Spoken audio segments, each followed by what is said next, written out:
আসসালামু আলাইকুম রহমতুল্লাহ। জান্নাতীদের শারীরিক গুণাগুণ কেমন হবে?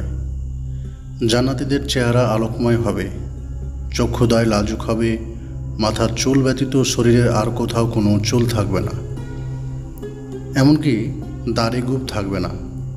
বয়স 30 থেকে 33 বছরের মাঝামাঝি হবে। উচ্চতা মোটামুটি 9 ফিটের মতো থাকবে। জান্নাতবাসীর সর্বপ্রকার নাপাকি থেকে পবিত্র থাকবে, এমনকি থুথু এবং নাকের পানিও আসবে না। ঘাম হবে, কিন্তু তা মেশক আম্বারের ন্যায় সুঘ্রাণযুক্ত থাকবে। জান্নাতবাসীগণ সর্বদা আরাম আয়েশ ও হাসি খুশি থাকবে। কারো কোনো চিন্তা, ব্যথা, বিরক্তি ও ক্লান্তি বোধ থাকবে না। জান্নাতবাসীগণ সর্বদা সুস্থ থাকবে। তারা কখনো অসুস্থ, বৃদ্ধ ও তাদের মৃত্যু হবে না। জান্নাতি মহিলাদের যে গুণাবলীর কথা কুরআনে বারবার এসেছে তা হলো এই যে, জান্নাতের রমণী লজ্জাশীল হবে, দৃষ্টি থাকবে নিম্নমুখী, সৌন্দর্যে তারা মুক্তা ও প্রবালকে হার মানায়। নবী করিম সাল্লাল্লাহু আলাইহি ওয়াসাল্লাম বলেন, জান্নাতি রমণীগণ যদি ক্ষণিকের জন্য পৃথিবীতে দৃষ্টিপাত করে, তাহলে পূর্ব পশ্চিমের মাঝে যা কিছু আছে সব কিছুকে আলোকময় করে তুলবে, এবং পূর্ব পশ্চিমের মাঝে যত খালি জায়গা আছে তা সুগন্ধিময় করে তুলবে। বুখারী শরীফের হাদিস। জান্নাতীদের পারিবারিক জীবন কেমন হবে? জান্নাতে কোনো ব্যক্তি একাকী থাকবে না, প্রত্যেকের দুজন করে স্ত্রী থাকবে, আর এই 2 স্ত্রী আদম সন্তানদের মধ্যে থেকে হবে। ইবনে কাসির। পৃথিবীর এই মহিলাদেরকে জান্নাতে প্রবেশ করানোর পূর্বে আল্লাহ তাদেরকে পুনরায় নতুন করে সৃষ্টি করবেন, আর তখন তাদেরকে ওই সৌন্দর্য প্রদান করবেন যা জান্নাতে বিদ্যমান হুরদেরকে দেওয়া হয়েছিল। এই নারীদেরকে নতুন করে সৃষ্টি করার পর তাদেরকে কোনো জিন বা ইনসান স্পর্শ করেনি। তারা তাদের স্বামীদের সমবয়সী ও লাজুক, পর্দাশীল, অত্যন্ত স্বামীভক্ত হবে। জান্নাতীরা তাদের সুযোগ মতো স্ত্রী ও স্ত্রীগণের সাথে ঘন শীতল ছায়ায় প্রবাহমান নদীর তীরে সোনা, চাঁদি ও মুক্তা নির্মিত আসনসমূহে বসে আনন্দময় গল্পে মেতে উঠবে। খানাপিনার জন্য মহিলাদের কষ্ট করতে হবে না, বরং তারা যা কিছু চাইবে মুক্তার ন্যায় সুন্দর ও বুদ্ধিমান খাদেম তা তাদের সামনে সাথে সাথে উপস্থিত করবে। একই খানদানের নিকট আত্মীয়গণ যেমন পিতামাতা, দাদা দাদি, নানা নানি, ছেলে মেয়ে, নাতি নাতনি ইত্যাদি যদি জান্নাতে স্তরের দিক থেকে একে অপরের থেকে দূরবর্তীতে থাকে, তবে আল্লাহ স্বীয় অনুগ্রহে তাদেরকে পরস্পরের নিকটবর্তী করে দেবেন। সুবহান আল্লাহি ওয়া বিহামদিহি, সুবহান আল্লাহিল আযীম। জান্নাতীদের খানাপিনা।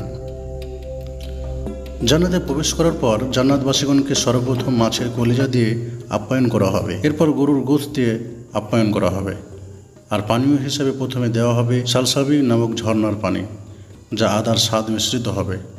সর্বপ্রকার সুস্বাদু ফল যেমন আঙ্গুর, আনার, খেজুর, কলা ইত্যাদির কথা বিশেষভাবে কোরআনে উল্লেখ হয়েছে। এরপরও আরও থাকবে সর্বপ্রকার সুস্বাদু ও সুগন্ধিময় পানীয়, যেমন দুধ, মধু, কাউসারের পানি, আদা বা কর্পূরের স্বাদ মিশ্রিত পানি। বিশেষভাবে উল্লেখ হলো সম্মানার্থে সোনা, চাঁদি ও কাচের তৈরি পাত্রগুলো সরবরাহ করা হবে।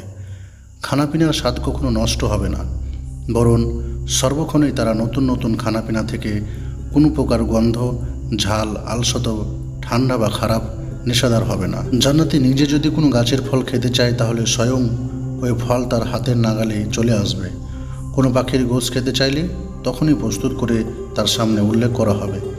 জান্নাতের এই সমস্ত নিয়ামত চিরস্থায়ী হবে, তাতে কখনো কোনো কমতি দেখা দেবে না, আর কখনো শেষও হবে না, না তা কোনো বিশেষ মৌসুমের সাথে সম্পৃক্ত থাকবে।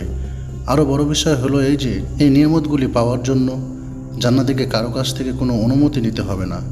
যে জান্নাতে যখনই চাইবে, যে পরিমাণে চাইবে, স্বাধীনভাবে সে হাসিল করতে পারবে। জান্নাতের নিয়ামতের ধারাবাহিকতা কখনো ছিন্ন হবে না, আর না তা নিষিদ্ধ হবে। সূরা ওয়াকিয়া 33 নম্বর আয়াত। জান্নাতীদের বসবাস। জান্নাতে সকল দম্পতির জন্য পৃথক ও প্রশস্ত বাড়ি থাকবে, যার ঘরগুলি নির্মিত সোনা, চাঁদির ইট এবং উন্নত মানের সুগন্ধ দিয়ে। ঘরের পাথরগুলি হবে মুক্তা ও ইয়াকুতের, আর তার মাটি হবে জাফরানের, তিরমিজি শরীফ। সকল জান্নাতীকে তার স্তর অনুযায়ী 2টি করে প্রশস্ত বাগান দান করা হবে, এবং উভয় বাগান স্বর্ণ নির্মিত হবে, যার প্রতিটি জিনিস স্বর্গের হবে। সমস্ত আসবাবপত্র স্বর্ণের হবে, গাছপালা স্বর্ণের হবে, আসনগুলো স্বর্ণের হবে, প্লেটগুলো স্বর্ণের হবে, এমনকি চিরুনিগুলিও স্বর্ণের হবে। সাধারণ নেককারগণের 2টি প্রশস্ত বাগান প্রদান করা হবে, কিন্তু তাদের বাগান হবে চাঁদি নির্মিত, অর্থাৎ তার সব কিছু চাঁদির হবে। ওই বাগানসমূহে সুউচ্চে বাগানগুলো থাকবে, সেখানে সবুজ রেশমের কার্পেট, মূল্যবান আসনগুলি থাকবে। প্রতিটি ঘর এত প্রশস্ত হবে যে তার একটি খিমার প্রশস্ত হবে 60 মাইল। জান্নাতের নদীসমূহের মধ্যে সকল নদীর একটি ছোট শাখা নদী সকল ঘরে প্রবাহমান থাকবে। ঘরের বিভিন্ন স্থানে আঙ্গার ধনিকা থাকবে, যার মধ্যে থেকে চন্দনের জাদুময় সুঘ্রাণ এসে সমস্ত বাড়ির ফাঁকা জায়গাগুলোকে সুগন্ধিময় করে দেবে। এ ধরনের ঘর, খিমা, নদী, ঘন ছায়া সম্পূর্ণ পরিবেশে জান্নাতীরা জীবনযাপন করবে। জান্নাতীদের পোশাক ব্যতীত আরও বিভিন্ন ধরনের মূল্যবান চাকচিক্যমান পোশাক, যার মধ্যে সন্দোষ, ইস্তেবরাক ও ইতলাস বিভিন্ন প্রকার রেশমের নাম উল্লেখ হয়েছে। এ সুযোগও থাকবে যে জান্নাতে মহিলারা ব্যতীত পুরুষরাও সোনা চাঁদির অলঙ্কার ব্যবহার করবে। উল্লেখ্য যে জান্নাতে ব্যবহৃত স্বর্ণ পৃথিবীর স্বর্ণের চেয়ে বহুগুণ উন্নত হবে। রাসূল করিম সাল্লাল্লাহু আলাইহি ওয়াসাল্লাম বলেন, যদি একজন জান্নাতি পুরুষ তার অলঙ্কারগুলো সহ পৃথিবীতে উকি দেয়, তাহলে তার অলঙ্কারের চমক সূর্যের আলোকে এমনভাবে ঢেকে দিবে যেমন সূর্যের আলো তারকার আলোকে ঢেকে দেয়। তিরমিজি শরীফের হাদিস। সোনা চাঁদি ব্যতীত আরও অন্যান্য প্রকার মুক্তা ও প্রবালের অলঙ্কার জান্নাতীদেরকে পরানো হবে। জান্নাতি মহিলাদেরকে এত সুন্দর ও হালকা পোশাক পরানো হবে যে কোনো কোনো সময় সতর আবরিত করে পোশাক পরিধান করা সত্ত্বেও তার পায়ের গোছার মজ্জা পর্যন্ত দেখা যাবে। বুখারী শরীফ। মহিলাদের সাধারণ পোশাকও এত মূল্যবান হবে যে মাথার ওড়না পৃথিবীতে যা কিছু আছে তার চেয়েও মূল্যবান হবে। বুখারী শরীফের হাদিস। জান্নাতীদের পোশাক কখনো পুরনো হবে না, কিন্তু তারা তাদের ইচ্ছামতো যখন খুশি তখন তা পরিবর্তন করতে পারবে। এরই প্রতিশ্রুতি তোমাদেরকে দেওয়া হয়েছিল সকল আল্লাহভীরু ও হেফাজতকারীর জন্য। সূরা কাফ, আয়াত নম্বর 32।